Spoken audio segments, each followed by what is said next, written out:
प्रधानमंत्री नरेंद्र मोदी का vision clear है, लीडरशिप में दम है, चुनाव जीतने की ललक है। आज मोदी ने बिहार और बंगाल में इलेक्शन रैलीज की। बिहार में चुनाव प्रचार की शुरुआत जमुई से की। यहां मोदी ने लालू की सरकार को घेरा, उन्हें याद दिलाया उनके जमाने में शासन कैसा होता था, परिवारवाद, भ्रष्टाचार और जंगल राज की बात की। मोदी ने कहा कि आरजेडी और कांग्रेस जैसी पार्टियों ने दुनिया भर में सिर्फ बिहार का नहीं, देश का नाम खराब किया। जमुई लोकसभा सीट एनडीए के अलायंस पार्टनर चिराग पासवान की लोक जनशक्ति पार्टी रामविलास के कोटे में है। यहां से चिराग के बहनोई अरुण भारती चुनाव लड़ रहे हैं। मोदी के साथ मंच पर बिहार में एनडीए में शामिल सभी पार्टियों के नेता मौजूद थे।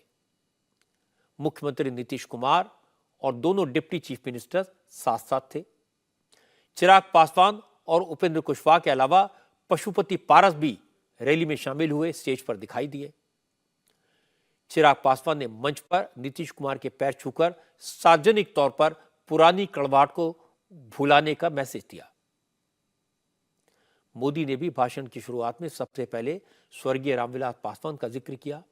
मोदी ने कहा, बिहार का यह पहला चुनाव है जब एनडीए के मंच पर रामविलास पासवान की कमी महसूस हो रही है, लेकिन चिराग पासवान उनकी विरासत को आगे बढ़ा रहे हैं। मोदी ने नीतीश कुमार की भी तारीफ की और कहा कि बिहार की तरक्की के पीछे नीतीश कुमार की बड़ी भूमिका है। लेकिन बड़ी बात यह है कि नीतीश पर कभी करप्शन का कोई इल्जाम नहीं लगा। मोदी ने कहा, अब देश के सारे भ्रष्टाचारी एकजुट हो गए हैं, लेकिन इससे कुछ नहीं होगा। करप्शन के खिलाफ एक्शन जारी रहेगा। आज देश के सारे भ्रष्टाचारी जो हमेशा एक दूसरे से लड़ते थे, एक दूसरे पर भ्रष्टाचार के आरोप लगाते थे, एक दूसरे को जेल में बंद करने की मांग कर रहे थे, अब वो सब मिलकर मोदी आया।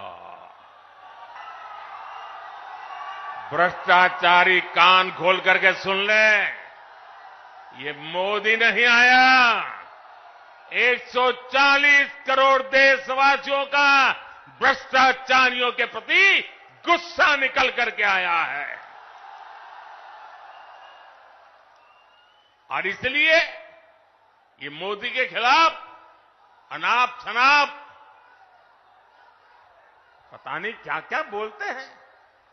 साथियों, मोदी कहता है भ्रष्टाचार हटाओ, वो कहते हैं भ्रष्टाचारी बचाओ।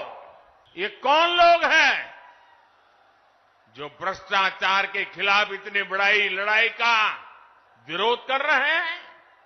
याद कीजिए, रेलवे में भर्ती के नाम पर जो लोग गरीब युवाओं से जमीन लिखवा लें, वो बिहार के युवाओं का कभी भला नहीं कर सकते।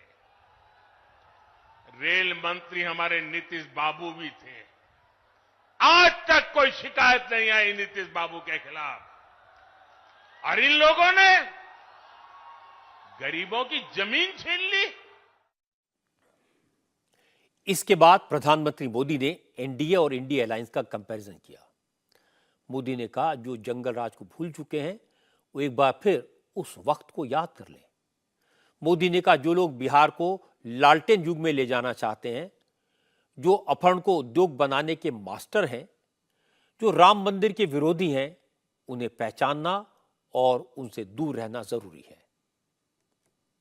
एक तरफ एनडीए सरकार है जो नए उद्योग लगाने की बात करती है, दूसरी ओर ये लोग हैं जिनकी पहचान अपहरण उद्योग की रही है।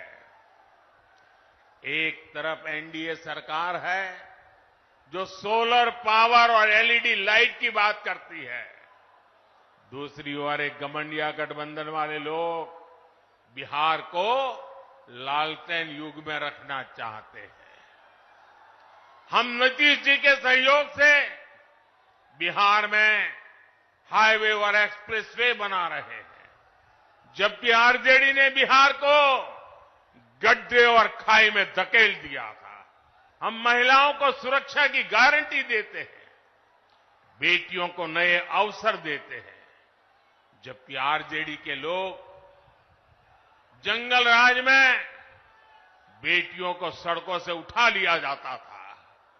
साथियों, हमारी सरकार में राम मंदिर का 500 वर्ष पुराना सपना पूरा हुआ।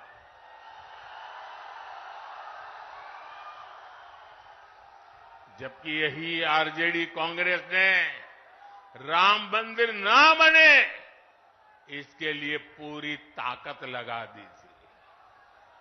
आज भी ये लोग राम मंदिर का उपहास उड़ाते हैं, अपमान करते हैं। बिहार की राजनीति को समझने की जरूरत है। 1 महीने पहले तक बिहार में एनडीए और इंडिया अलायंस में लगभग बराबरी की टक्कर लग रही थी। आरजेडी, कांग्रेस और लेफ्ट एकजुट हो गए थे। सब मोदी विरोधी हैं, जबकि मोदी के एनडीए में झगड़े दिखाई दे रहे थे। चिराग पासवान और पशुपति के बीच झगड़ा था। उपेंद्र कुशवाहा और जीतन राम मांझी की सीटें नहीं मिल रही थी, वो परेशान थे। लेकिन बीजेपी ने सबसे बात की, सारे झगड़े सुलझाए, चिराग पासवान को संतुष्ट किया, पशुपति पारस को भी मना लिया, मांझी और उपेंद्र कुशवाहा को भी राजी कर लिया।